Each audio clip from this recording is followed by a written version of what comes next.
नमस्कार दोस्तों, स्वागत है आपको अपने चैनल एग्जाम हैप्पी में। दोस्तों आज के वीडियो में मैं आपके लिए यहाँ पर इसमें सीटेट 2019 में जो एग्जाम हुए थे पेपर 1 to 5 का, उसके महत्वपूर्ण प्रश्न पत्रों को लेकर के मैं आपके बीच उपस्थित हूँ। सीटेट जो केंद्रीय शिक्षक पात्रता परीक्षाएं होती है, जो पेपर 1 5 भागों में आपको विभाजित है, जिसमें पहला पेपर जो होता है वह पार्ट 1 जो होता है वह सीडीपी होता है, जिसको चाइल्ड डेवलपमेंट एंड पेडागोगी कहते हैं या बाल विकास एवं शिक्षा शास्त्र के नाम से जाना जाता है। तो इस वीडियो में मैं जो यहाँ पर आपके एग्जाम हुए 2019 में, उसके पेपर का जो 30 प्रश्न होता है वो इस वीडियो में मैं आपको बतलाने जा रहा हूं, जो कि फुली कंसेप्ट के साथ और पूरे डिटेल्स में होगा फ्रेंड्स। तो यदि आप भी सीटेट की परीक्षा देना चाहते हैं, सीटेट की तैयारी से जुड़े हुए फ्रेंड्स, तो आप अपने चैनल एग्जाम हैप्पी को एक बार अवश्य सब्सक्राइब कर लीजिए। इसमें मैं आपको 2011 से अब तक जितने भी परीक्षाएं हुई है उनके सारे प्रश्न पत्रों का सोल्व मैं आपको वीडियो पर अपलोड कर रहा हूं। तो फ्रेंड्स यदि आपको वीडियो अच्छी लगे, आप इस चैनल को अवश्य सब्सक्राइब कर लीजिएगा, क्योंकि इसमें 2011 से अब तक जितनी भी परीक्षाएं हुई है सीटेट की, उन सारे प्रश्नों का हल समावेश आपको इस वीडियो में मिल जाएगा, इस चैनल पर आपको मिल जाएगा। तो चलिए फ्रेंड्स चलते हैं प्रश्न की ओर, जिसमें आपका बाल विकास एवं शिक्षा शास्त्र का 30 प्रश्न है। तो आइए देखते हैं पहला प्रश्न क्या कह रहा है। देखिए पहला प्रश्न कह रहा है कि भाषा के अर्जन एवं विकास के लिए सर्वाधिक संवेदनशील समय कौन सा है। तो फ्रेंड्स यहाँ पर जो बाल विकास एवं शिक्षा शास्त्र होता है उसमें आपको बच्चों की अवस्थाएं के बारे में पढ़नी है। तो आप इस टॉपिक को अवश्य पढ़ लीजिएगा, क्योंकि इस टॉपिक से एक प्रश्न आपके हमेशा निकल करके आते ही आते हैं। जैसे बच्चों की जो यहाँ पे विकास की अवस्थाएं होती है वो क्या होती है कि बच्चे जब गर्भ रहते हैं उसी समय से उसके विकास की प्रक्रिया प्रारंभ हो जाती है। तो यहाँ पर इसकी अवस्था को 3 भागों में जो हम लोग महत्वपूर्ण रूप से बांटते हैं वो है आपका यहाँ पे शैशवावस्था, बाल्यावस्था और किशोरावस्था। ठीक है, तो शैशवावस्था का समय तो आप जानते हैं 0 से लेकर के आप जो यहाँ पे कह सकते हैं 6 तक का समय माना जाता है, और 6 से 12 तक का यहाँ पे बाल्यावस्था और उसके आगे का समय जो है वो किशोरावस्था का माना जाता है।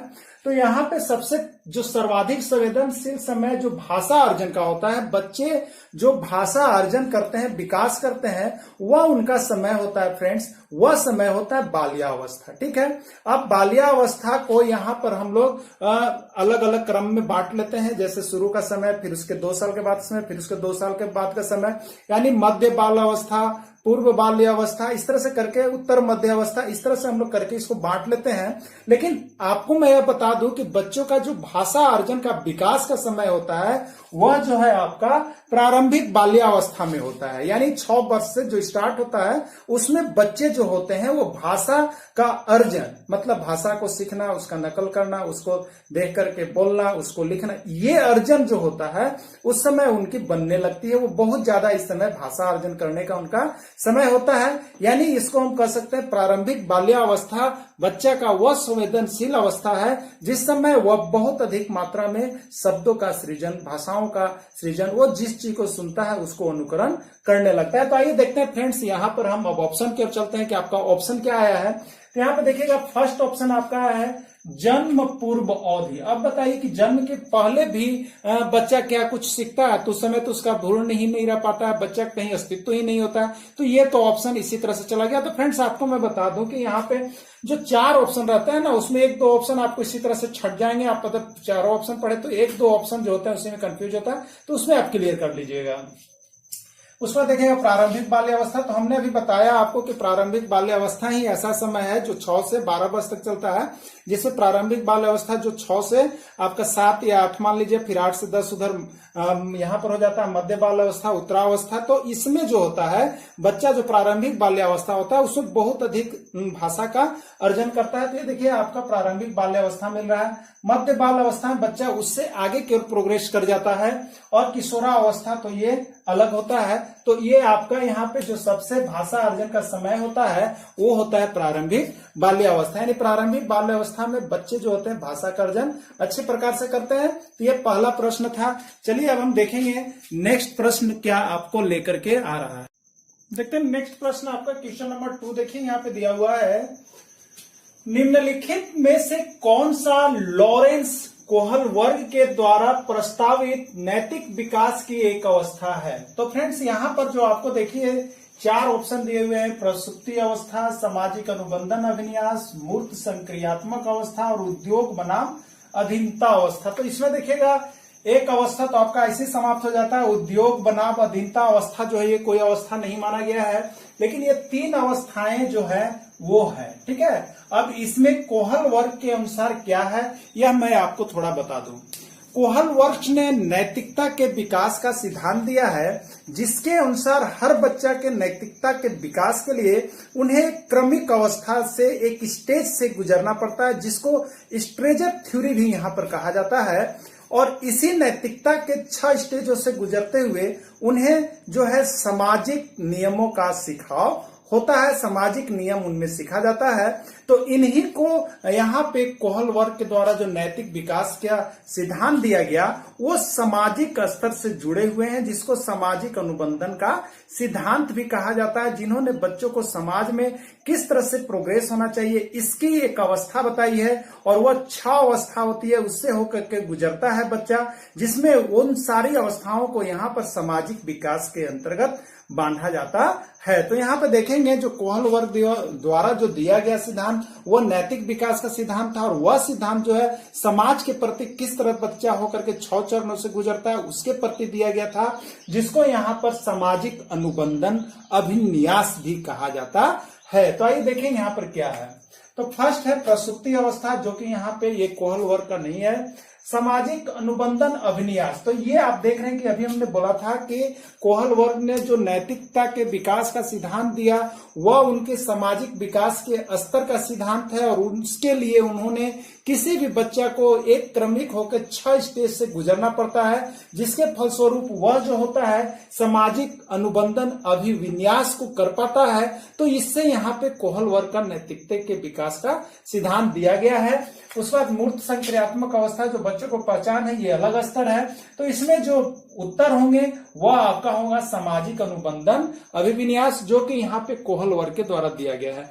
तो आप यहाँ पे फ्रेंड्स सबसे ज्यादा करके कोहल वर्ग का सिद्धांत, जीन पियाजे के संज्ञानात्मक विकास सिद्धांत, अगर आप सीटेट में जाते हैं तो बाल विकास के अंतर्गत इन 2-3 का थ्योरी आप थर्नडाइक का ये पढ़ लीजिएगा। इससे क्या होगा आपको कि इससे जो प्रश्न उभर करके आते हैं एक न एक प्रश्न आपके अवश्य ही रहते हैं। तो चलिए ये कोहल वर्ग के सिद्धांत से प्रश्न था, जिसका यहाँ पे सामाजिक अनुबंधन अभिविन्यास होगा। तो चलिए देखते हैं अब यहाँ पे आपका नेक्स्ट प्रश्न की 3rd प्रश्न क्या है, आप देख लेंगे। देखते हैं क्वेश्चन नंबर 3। देखिए आपके पास यहाँ पर है, कक्षा में परिचर्चा के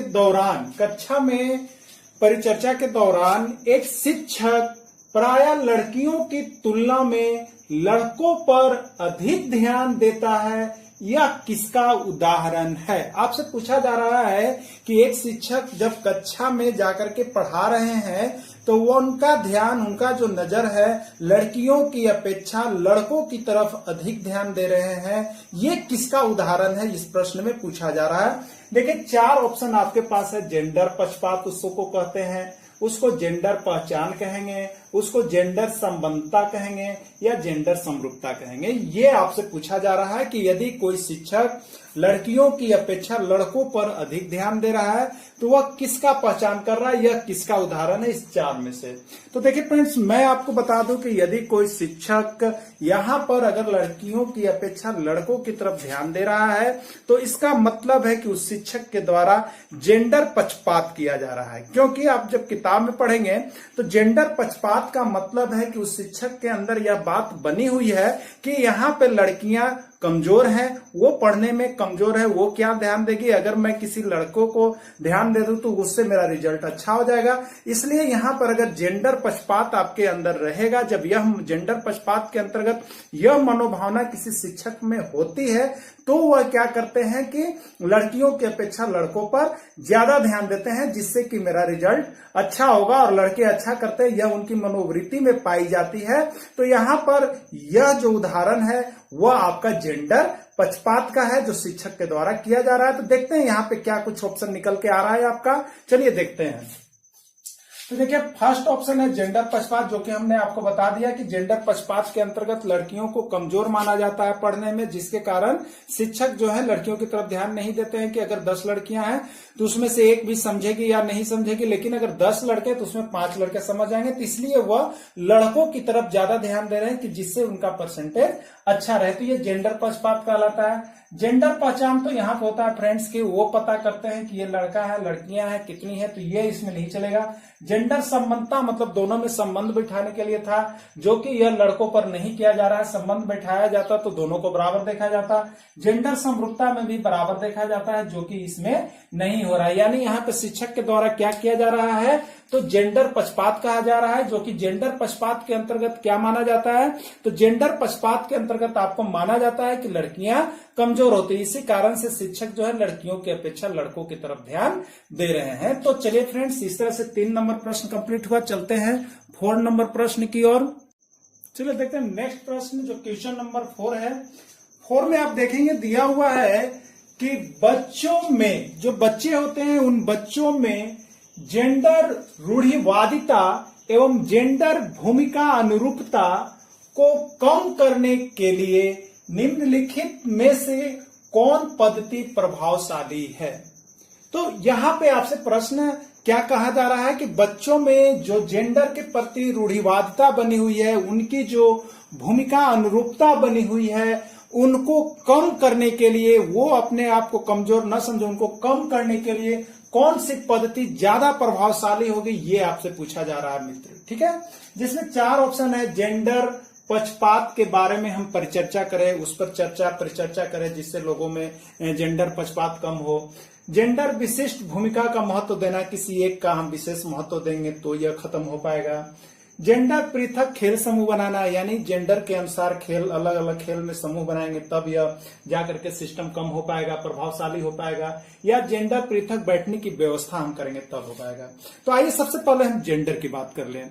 देखिए ये आपको पढ़ना है जेंडर पृथकीकरण, जेंडर रूढ़िवादिता क्या है कि हमारे अंदर हमारे अभिभावकों के द्वारा एक तरह से बच्चों में जो जेंडर लिंग मेल फीमेल जो होते हैं उनकी एक रूढ़िवादिता बना दी गई है। लोगों के बीच ऐसी भ्रामक भ्रांतियां फैला दी गई है कि जिससे क्या होता है कि लड़कियों को कमजोर, लड़कों को ज्यादा सबल, लड़कियों को ज्यादा महत्व देना, लड़कियों को कम देना, लड़कों को ज्यादा देना, ये कुछ उनके मन में जो रूढ़िवादिता बनी हुई है, इनको समाप्त करने के लिए यहाँ पे हम क्या करेंगे, ये हमसे प्रश्न पूछा जा रहा है मित्र। तो आप सबसे पहले जान जाइए कि जेंडर रूढ़िवादिता को मिटाने के लिए अब जो शिक्षा के महत्व में, शिक्षा के विकास में जो कार्य किए जा रहे हैं, उसमें सबसे महत्वपूर्ण कार्य जो आपका है, जो एनसीएफ ने कार्य किया है, जो एनसीएफ 2005 यानी नेशनल करिकुलम फ्रेम 2005 जब आप पढ़ेंगे तो उसमें जो जेंडर रूढ़िवादिता है, जो जेंडर पक्षपात है, उसको कम करने के लिए ही नहीं कहा गया है, बल्कि कोशिश की गई है कि इसमें जेंडर रूढ़िवादिता जो लड़कियों के प्रति मन में या लड़कों के प्रति जो मन में विश्वास बैठा हुआ है, उसको यहाँ पर पूर्ण रूप से समाप्त करने की बात कही गई है, जिसमें कहा गया है कि लोग इसकी चर्चा परिचर्चा करें और किसी लड़के को ना ज्यादा महत्व दें और ना लड़कियों को कम महत्व दें, दोनों को बराबरी करने की जो प्रथा चल रही है यहाँ पे, तो उसमें नेशनल करिकुलम फ्रेम 2005 मुख्य रूप से काम कर रहा है। तो इसमें हमें क्या करना चाहिए, तो हमें जो ये सबल निर्भर पक्ष जेंडर की जो पक्षपाती होती है, उसको चर्चा परिचर्चा के दौरान इसको हमें कम करने के लिए एनसीएफ 2005 में कहा गया है, लेकिन उसमें कहा गया है कम नहीं बल्कि इसको समाप्त कर दिया जाए तो वो और भी अच्छा है। तो आइए देखते हैं इसमें क्या कहा गया है। तो देखिए जेंडर पक्षपात के बारे में परिचर्चा करना, ये आपका सबसे प्रभावशाली विधि है, जो कि आपको किसमें बताया गया है, एनसीएफ 2005 यानी नेशनल करिकुलम फ्रेम 2005 में बताया गया कि ये जो जेंडर की रूढ़िवादिता जो बनाए हुए हैं अभिभावक लोग और उनकी अनुरूपता की, लड़कियां ये नहीं कर पाती है, लड़कियां ये नहीं कर पाएगी, वो क्या पढ़ेगी, वो कुछ नहीं, ये सब जो भूमिका जेंडर के प्रति बना हुआ है कि लड़के तो बहुत तेज होते हैं, वो बहुत कुछ काम कर, इनको सारी बातों को एनसीएफ 2005 में समाप्त कर दिया जा रहा है, जिसके लिए चर्चा परिचर्चा का कार्यक्रम भी किया जा रहा है कि लोगों के मन में से यह भ्रांतियां उठी जाए। लड़कियों के लिए विशेष प्रोत्साहन दिया जा रहा है कि लड़कियां उठ करके आगे आए। तो इस तरह से चर्चा परिचर्चा परिचर्चा के दौरान यह पद्धति ज्यादा प्रभावशाली है। जेंडर विशिष्ट भूमिका का महत्व देना, इसके द्वारा यह कम नहीं किया जाता है, क्योंकि इसमें किसी आप एक का ज्यादा महत्व देंगे कि लड़कियों का देंगे तो लड़कों का मनोबल गिरेगा, लड़कों को देंगे तो लड़कियों का, तो इससे नहीं कम हो सकता है। जेंडर पृथक खेल समूह बनाना, अलग अलग हमें नहीं करना है, बल्कि उनको एक रूपता लाना है। उनमें यह हौसला दिखाना है कि लड़कियां भी आपसे कम नहीं है। जो मन में भ्रांतियां बैठी हुई कि लड़कियां कम है, तो इस तरह का प्रोग्राम बनाना है तो साथ का होना चाहिए, अलग अलग समूह नहीं बनाना चाहिए। उसी तरह से जेंडर पृथक बैठने की व्यवस्था, यह भी आपका नहीं होगा। अगर जेंडर पृथक आप कर दीजिएगा तो उनके अंदर जो जेंडर का यहाँ पे रूढ़िवादिता बना हुआ है वो कभी भी समाप्त नहीं होता फ्रेंड्स। तो इसके लिए हमें कौन सा विधि सबसे अधिक प्रभावशाली है इस ऑप्शन के अनुसार, तो जेंडर पक्षपात के बारे में परिचर्चा करके, यानी जेंडर पक्षपात के बारे में आप परिचर्चा करके इसको समाप्त कर सकते हैं। तो आइए चलेंगे आप नेक्स्ट प्रश्न। नेक्स्ट प्रश्न आपका क्वेश्चन नंबर 5 है फ्रेंड्स। निम्नलिखित में से किस मनोवैज्ञानिक ने बच्चों के ज्ञान के सक्रिय जिज्ञासु के रूप में देखते हुए उनके चिंतन पर सामाजिक एवं सांस्कृतिक विषय वस्तुओं के प्रभाव का महत्व दिया है? तो फ्रेंड्स यहाँ पे पूछा जा रहा है कि कौन से मनोवैज्ञानिक ऐसे हुए जो बच्चों के सामाजिक एवं सांस्कृतिक प्रवृत्तियों का प्रभाव उन पर पड़े और उनसे जिज्ञासु रूप उत्पन्न हो, इसके प्रभाव का महत्व कौन सा वैज्ञानिक दिए हैं, कौन से वैज्ञानिक के प्रभाव का महत्व पड़ा है? तो फ्रेंड्स मैं आपको यहाँ पे बता दूं कि यहाँ पे विभिन्न प्रकार के वैज्ञानिक, जैसे यहाँ पे कोहलवर्ग का हो गया, आपका जीन पियाजे का हो गया, लेव वाइगोत्स्की का हो गया, ये सभी बहुत ही महत्वपूर्ण टॉपिक्स यहाँ पे मनोवैज्ञानिकों का है, जो आप एक बार एग्जाम में जाने से पहले अवश्य देख लेंगे। तो यहाँ पे सबसे महत्वपूर्ण जैसे होता है जीन पियाजे का संज्ञानात्मक विकास का सिद्धांत होता है, लेकिन जस्ट उसी से मिला जुला रूप, जिसमें कि आपको उसके सक्रिय भागीदारी और सामाजिक संस्कृति से जो संबंध रखते हैं, वो सिद्धांत के पथ पर निरंतर अग्रसर रहने वाले वो वैज्ञानिक है आपका लेव वाइगोत्स्की। ठीक है, वाइगोत्स्की एक ऐसे वैज्ञानिक हुए जिन्होंने बच्चों पर यह चाहा कि उनके ऊपर सामाजिक संस्कृति का प्रभाव पढ़े और संज्ञानात्मक विकास भी बढ़े, जिससे वो सक्रिय, जिससे यहाँ पे सक्रिय जिज्ञासु के रूप में, सक्रिय जिज्ञासु के रूप में वो उन पर सामाजिक और सांस्कृतिक प्रभाव पड़े। तो इसके सिद्धांत को जो देने वाले वैज्ञानिक हुए वो आपका लेव वाइगोत्स्की थे, जिन्होंने सक्रिय जिज्ञासु के संज्ञानात्मक विकास यहाँ पर सिद्धांत दिया, जिसके अंतर्गत उसका सामाजिक विकास का सिद्धांत होता है। जीन पियाजे यहाँ पे उन्होंने सिर्फ संज्ञानात्मक विकास का सिद्धांत दिया, जो कि न सक्रियता से और न सामाजिक सांस्कृतिक भेदभाव से जुड़ा हुआ था। यहाँ पे एक बात करेंगे कोहलवर्ग, जिन्होंने नैतिकता का विकास का सिद्धांत दिया, जो कि यहाँ पे समाज के कुछ 6 अंगों से जोड़ करके बना हुआ था, लेकिन यहाँ पर बच्चों में सामाजिक और सांस्कृतिक दोनों संबंध है, दोनों महत्व है, किनसे जुड़े हुए हैं और उन पर जो है कि सक्रिय जिज्ञासु के रूप में वो कार्य कर सके। तो इसका सिद्धांत बच्चों के लिए किसने दिया, जिससे कि बच्चों पर इसका महत्वपूर्ण प्रभाव पड़ा? वो सिद्धांत देने वाले थे आपको लेव वाइगोत्स्की थे। तो यहाँ पे देखिएगा आपका दिया गया जॉन वी वाटसन, ये नहीं थे, लेव वाइगोत्स्की। तो अभी हमने बताया कि वाइगोत्स्की ऐसे थे जिन्होंने संज्ञानात्मक विकास का यहाँ पर सक्रिय जिज्ञासु सिद्धांत दिया, जो कि सामाजिक और सांस्कृतिक संबंध से जोड़ करके उसका प्रभाव दिखा रहा था। तो वाइगोत्स्की का है, जीन पियाजे का नहीं है और कोहलवर्ग का भी नहीं है। तो ये देखिए तीनों सिद्धांत में से आप जरूर एक बार देख लीजिएगा, जब भी आप एग्जाम देने जाते हैं सीटेट का तो आपको आता है। तो चलिए यहाँ पे हम देखा कि क्वेश्चन नंबर 5। अब आप देखेंगे क्वेश्चन नंबर आगे का नेक्स्ट क्वेश्चन हम आपको लेकर के आप क्वेश्चन नंबर 6 आप देख लेंगे।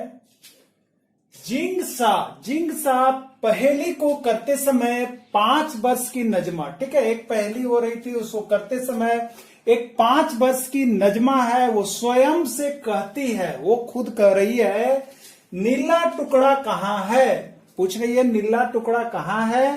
तो किसी ने टुकड़ा को दिया, वह कहती है नहीं, यह वाला नहीं, गाढ़े रंग वाला, जिससे यह जूता पूरा बन जाएगा। इस तरह की वार्ता को वाइगोत्स्की किस प्रकार से संबोधित करते हैं, ये आपको बताना है कि ये जो वार्ता हुआ किसके बीच, तो जिंगसा के बीच और नजमा के बीच, यह किस तरह की वार्ता को संबोधित करता है, ये आपको बताने के लिए कहा जा रहा है फ्रेंड्स। तो जिसमें पहला है यह व्यक्तिगत वार्ता है, जोर से बोलना हो गया, पाठ या ढांचा के अंतर्गत आता है, या आत्म केंद्रित वार्ता है।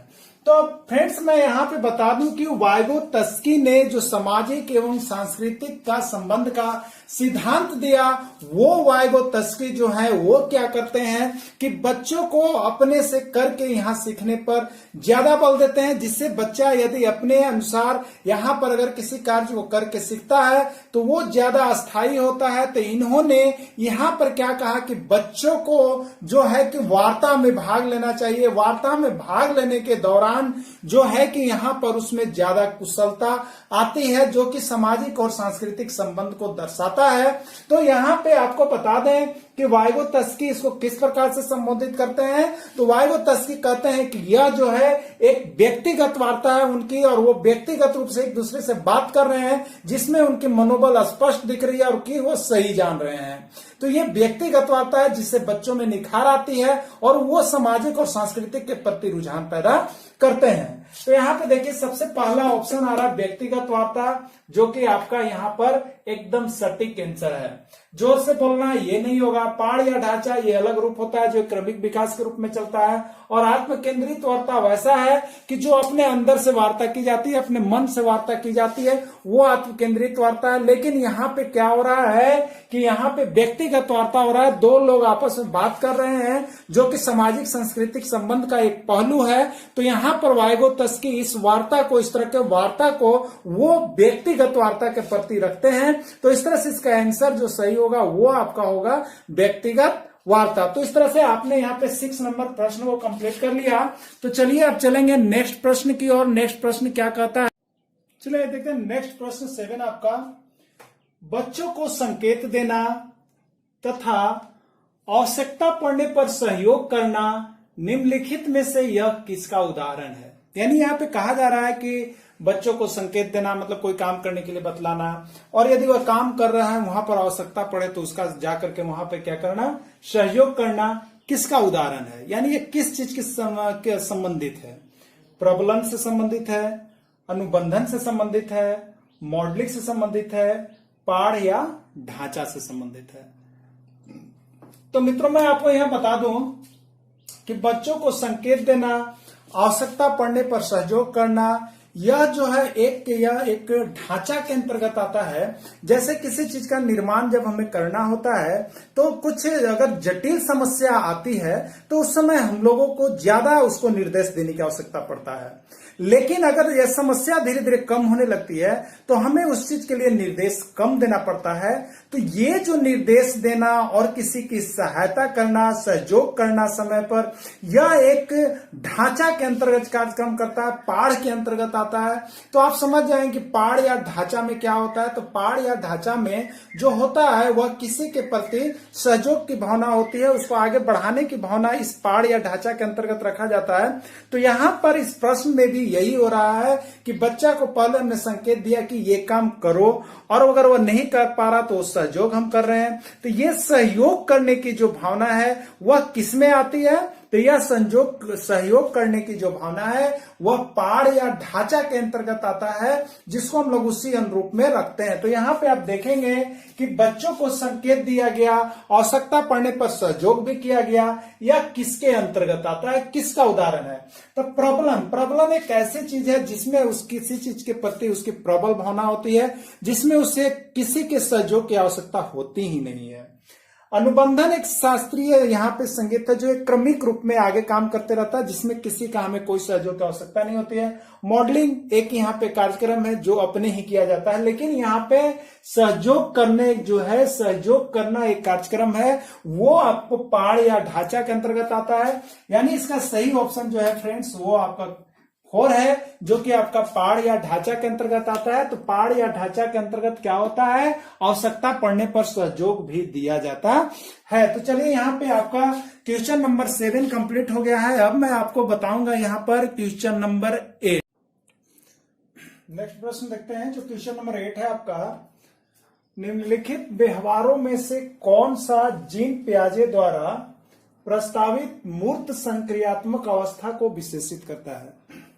यानी जीन पियाजे के द्वारा जो संज्ञानात्मक विकास का सिद्धांत दिया गया है बच्चों के प्रति, उसमें से बच्चा का कौन सा व्यवहार जो है वो बताता है कि बच्चा जो है मूर्त संक्रियात्मक अवस्था की ओर है, वह मूर्त संक्रियात्मक अवस्था में है। यह कौन सा बच्चा का व्यवहार से आप वाकिफ हो सकते हैं कि बच्चा मूर्त संक्रियात्मक अवस्था के, ये आपसे पूछा जा रहा है। परिकल्पित, निगनात्मक और साध्यात्मक विचार, ये सब विचार रहेगा तो वो मूर्त में है। या संरक्षण, कक्षा समावेशन है तो जाकर के है। आस्तिक अनुकरण, पदार्थ का स्वामित्व है तब जाकर के है। या प्रत्यात्मक खेल, विचारों की अनुक्रमणता हो रही है तो यह मूर्त संक्रियात्मक अवस्था की है। तो मैं आपको यहाँ पे बता दूं कि जो जीन पियाजे का संज्ञानात्मक विकास का जो सिद्धांत हुआ, यहाँ पे उन्होंने जीन पियाजे ने कहा कि जो बच्चों के मूर्त संक्रियात्मक अवस्था जो है वो उनके विकास की तीसरी अवस्था है, जो कि 7 से 12 वर्ष तक की माना जाता है। तो इसमें क्या होता है, 7 से 12 वर्ष तक के बच्चों में बच्चों में जो विशेषता पाई जाती है, जो रुचियां देखी जाती है, वो उनमें जो होता है वह उनका जो है, यहाँ पे आप देखेंगे उनमें संरक्षण की भावना आ जाती है। मतलब संरक्षण का मतलब है कि वह किसी वस्तु को बता सकते हैं कि यह ज्यादा वजन है, यह कम वजन है, ये पानी है, ये तेल है, ये सब बातों के यहाँ पर वो कर सकते हैं। दूसरा जो उनमें प्रवृत्तियां आ जाती वो कक्षा समावेशन, यानी वह विद्यालय में जाकर के बच्चों बीच कक्षा में समावेश कर सकते हैं, बैठ सकते हैं, ये इनमें प्रवृत्तियां पाई जाने लगती है। तीसरा जो उनमें और एक प्रवृत्तियां पाई जाती है वह उनका वर्गीकरण, जहां पर हम लोग क्लासिफिकेशन, यानी वो बता सकते हैं, जैसे आप यहाँ पे कोई अंक का डिस्ट्रीब्यूशन कर दे या कोई जानवर को और कोई पत्ता को किसी तरह को सबको मिला दे तो वो बता देते हैं कि अरे ये तो जानवर है, ये तो पक्षी है, ये तो कुत्ता, इस तरह की चीजों का वो अब वर्गीकरण करना सीख जाते हैं। यानी मूर्त संक्रियात्मक अवस्था में बच्चा जो होता है वो कक्षा का समावेशन कर पाता है, वह वर्गीकरण कर पाता है, वह जो है आपका संरक्षण का कर सकता है। तो ये सब मूर्त संक्रियात्मक अवस्था में बच्चों में देखने को मिलती है। तो आइए देखते हैं यहाँ पर ऑप्शन। तो आप इसमें यहाँ पे जो सेकेंड नंबर ऑप्शन देख रहे हैं उसमें संरक्षण और कक्षा समावेशन है, जो कि आपको मूर्त संक्रियात्मक अवस्था वाले बच्चों का एक लक्षण होता है, जिसमें संरक्षण कर सकते हैं, यानी ये पहचान सकते हैं कि कौन तरल है, कौन ठोस है, कौन लिक्विड चीज है, इन चीजों की पहचान कर सकते हैं। कक्षा समावेशन का मतलब होता है कि वे अब अच्छी तरह से जाकर के कक्षा में समावेश कर सकते हैं, मिल सकते हैं, लोगों के बीच रह सकते हैं, बच्चों के बीच रह सकते हैं, ये उनमें प्रवृत्तियां आ जाती है। तो इसके अनुसार जीन पियाजे के अनुसार यहाँ पर जो है इसका आंसर जो है वो आंसर 2 सही होगा। तो चलिए इस तरह से क्वेश्चन नंबर 8 कंप्लीट हो गया। अब हम चलेंगे नेक्स्ट क्वेश्चन की ओर, तो आप देखते रहिए नेक्स्ट क्वेश्चन। ये देखते हैं नेक्स्ट प्रश्न, क्वेश्चन नंबर 9। बच्चों के संज्ञानात्मक विकास के संदर्भ में निम्नलिखित में से कौन जीन पियाजे की संरचना है? इसमें से 4 ऑप्शन आपको दिए हैं। जीन पियाजे की संरचना इसमें कौन है? स्कीमा है, अवलोकन अधिगम है, अनुबंधन है या प्रबलन है, ये आपको बतलाना है। तो फ्रेंड्स मैं आपको बता दूं कि जीन पियाजे का यहाँ जो संज्ञानात्मक विकास का सिद्धांत है उसके अनुसार बच्चों में स्कीमा एक ऐसी चीज है जो मानसिक प्रवृत्तियां हैं, जो बच्चों में पहले से ही उसके कार्य करने की क्षमता को बरकरार कर दिया जाता है, बना दिया जाता है। इसके अनुसार यहाँ पर 2 प्रकार का स्कीमा पाया जाता है। एक होता है सरल स्कीमा और दूसरा होता है जटिल स्कीमा। जैसे आप बच्चों में खेल खिलौना का जो देते हैं, जैसे मोटरसाइकिल हो गए, साइकिल हो गए, ये सब जो हो गए सरल स्कीमा हो गया। और दूसरा जैसे ग्रह क्या है, नक्षत्र क्या है, अंतरिक्ष में क्या होता है, ये तरह की सोच जो होती है वो आपकी जटिल स्कीमा होती है। तो इन दोनों का जो प्रबलन होता है, जो सीखा जाता है, वो बच्चों में 2 तरह से होता है। एक आत्मसातीकरण के फलस्वरूप होता है और एक समायोजन के फलस्वरूप होता है। तो आत्मसातीकरण एक ऐसी व्यवस्था है जिसमें बच्चे क्या होते हैं, अपने अनुसार उसको जो पूर्व ज्ञान से जुड़े हुए रहते हैं उसको नए ज्ञान के अनुसार मिला करके उसका कार्य कर लेते हैं। और समायोजन का यहाँ पर मतलब हो जाता है कि वो अपने जो चीज है जो जानते हैं उसके अनुसार नहीं जानते तो उसको समायोजित कर लेते हैं और एक दूसरे के अनुकूलित हो जाते हैं। तो इस तरह से यहाँ पर जो आपको बच्चों के संज्ञानात्मक विकास के संदर्भ में बात कही जा रही है जीन पियाजे की संरचना की, तो वह आपका स्कीमा के तहत जो होता है बच्चों में अपने आत्मसातीकरण होती है, अपने समायोजन होती है और वो आगे का कार्य वो संज्ञानात्मक विकास का कर सकते हैं। तो वो जो आता है वो आपका स्कीमा है, यानी इसका सही आंसर जो माना जाएगा वह स्कीमा होगा। अवलोकन अधिगम में वो किसी भी अधिगम का खुद अवलोकन कर लेता है, जो कि यहाँ पे संज्ञानात्मक विकास के संदर्भ में जीन पियाजे ने नहीं कहा है। अनुबंधन का सिद्धांत भी ये जीन पियाजे का नहीं है, प्रबंधन भी नहीं है। तो यहाँ पे आपका जीन पियाजे के अनुसार जो सिद्धांत की संरचना मानी गई है, जो संज्ञानात्मक विकास के संदर्भ में, वो आपका है स्कीमा। तो इसका आंसर जो है आपका स्कीमा होगा। तो चलिए क्वेश्चन नंबर 9 कंप्लीट होता है। अब आप देखेंगे क्वेश्चन नंबर, नेक्स्ट क्वेश्चन लेकर के हम आते हैं क्वेश्चन नंबर 10। आइए देखते हैं क्वेश्चन नंबर 10 आपका क्या आया है। आकलन का प्राथमिक उद्देश्य क्या होना चाहिए। ठीक है, आकलन का प्रारंभिक उद्देश्य क्या होना चाहिए, ये आपसे पूछा जा रहा है। विद्यार्थियों के लिए श्रेणी निश्चित करना आकलन होता है। संबंधित अवधारणाओं के बारे में बच्चों को स्पष्टता तथा भ्रांतियों को समझना आकलन कहलाता है। विद्यार्थियों को प्राप्तांक के आधार पर नामांकित करना आकलन कहलाता है। या रिपोर्ट कार्ड में उत्तीर्ण या अनुत्तीर्ण अंकित करना आकलन कहलाता है। ये आपसे इसमें से 4 में से एक सही करने हैं। आइए आपको मैं थोड़ा यहाँ पे बता दूं इसके बारे में। देखिए, आकलन और मूल्यांकन ये 2 चीजें होती है। आकलन क्या होता है कि आकलन में आपको उस बच्चे का यदि आकलन करना है तो किसी भी टॉपिक पर, किसी भी चीज पर उस बच्चे के अंदर क्या भ्रांतियां हैं, क्या सोच समझ है, क्या उसके अंदर का विकसित विकास है, वो यदि आप समझ लेते हैं तो फ्रेंड्स वो आपका आकलन है। लेकिन मूल्यांकन में क्या होता है, मूल्यांकन एक विशिष्ट चीज है जिसमें आप बच्चों के सारी तरह के कार्यक्रमों को आप उसमें व्यवस्थित करते हैं और उसका मूल्यांकन करते हैं चारों तरफ से। तो ये एक विशाल काम है। लेकिन आकलन एक छोटा सा काम है जिसमें आप किसी एक टॉपिक पर, किसी एक चीज पर बच्चों का वहां पे आकलन कर सकते हैं कि ये बच्चा का समझ, इसका विचार, इसके यहाँ पर जो भावता वो किस प्रकार का है। तो ये यहाँ पर आकलन है। तो आकलन जो है यहाँ पे आपका किसी भी अवधारणा के बारे में बच्चों की अस्पष्टता और भ्रांतियों को समझना आकलन के अंतर्गत आता है, जो कि एक बच्चा खुद समझ लेता है। और नहीं तो दूसरा जो होता है कि उस बच्चे का जो निर्माण कार्य होता है उसको देख करके हम कर सकते हैं। तो यहाँ पर आकलन क्या है फ्रेंड्स, तो आकलन आपका है किसी भी टॉपिक पर, किसी भी चीज पर बच्चों के अंदर की जो भ्रांतियां हैं, उनके जो विचार है, उनके जो ज्ञान है, उसको जो हम आंकते हैं वो उनका आकलन है। लेकिन मूल्यांकन इससे जस्ट जटिल काम होते हैं। उसमें आपको सिर्फ आकलन के साथ साथ उसके शैक्षणिक कार्य, गैर शैक्षणिक कार्य, उनके सारी गतिविधियों का समावेश उसमें हो जाता है, तो वो आपका मूल्यांकन में चले जाता है। लेकिन आकलन में किसी भी बच्चे का आकलन हम उसको किसी भी एक विशेष टॉपिक पर दे करके छोटी बातों पर विचार करके, उससे बहस करके उसके आकलन हम कर सकते हैं कि उसकी सोच समझ, उसकी सामाजिक क्षमता, विकास की कितनी हुई है, वो आकलन है। तो इसमें आप देखेंगे संबंधित अवधारणा, यानी जिस चीज पर आप उसको कहते हैं संबंधित अवधारणा के बारे में बच्चों का स्पष्ट, मैंने जिस टॉपिक पर आपने कुछ कहा उस टॉपिक पर बच्चों की जो अवधारणा समझ विकसित हुई है, भ्रांतियां हैं, उसको आप देख करके बच्चों का आकलन कर सकते हैं। यानी आकलन में बच्चों की अवधारणाओं के बारे में, बच्चों की भ्रांतियों के बारे में जो हम समझते हैं वो हमारा आकलन होता है। तो इसमें आपका जो है फ्रेंड्स वो सेकंड नंबर संबंधित हो सकता है कि आकलन का प्राथमिक उद्देश्य क्या होना चाहिए। तो आकलन का प्राथमिक उद्देश्य होना चाहिए संबंधित अवधारणाओं के बारे में बच्चों को अस्पष्टता तथा भ्रांतियों को समझना। ये जो है आपका आकलन का प्राथमिक उद्देश्य है।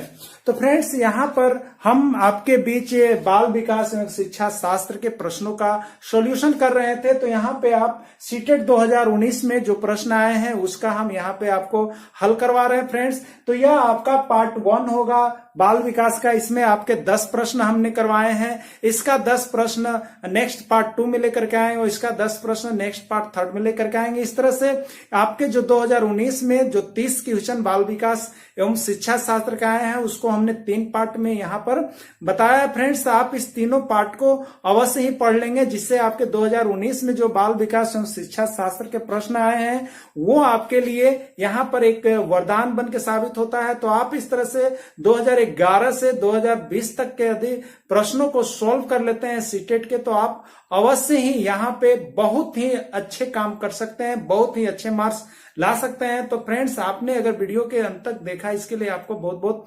धन्यवाद। यदि आप इस वीडियो में नए हैं तो आप हमारे वीडियो के साथ जुड़िए, आप हमारे चैनल के साथ जुड़िए। एग्जाम हैप्पी चैनल को सब्सक्राइब कर लीजिए। इससे मैं आपको 2011 से 20 तक सीटेट के सारे प्रश्नों को सोल्व करूंगा। उस बाद यूपी टेट के, सीजी टेट के, आरटेट सारे प्रश्नों का समावेश यहाँ पर आपको मिलेगा।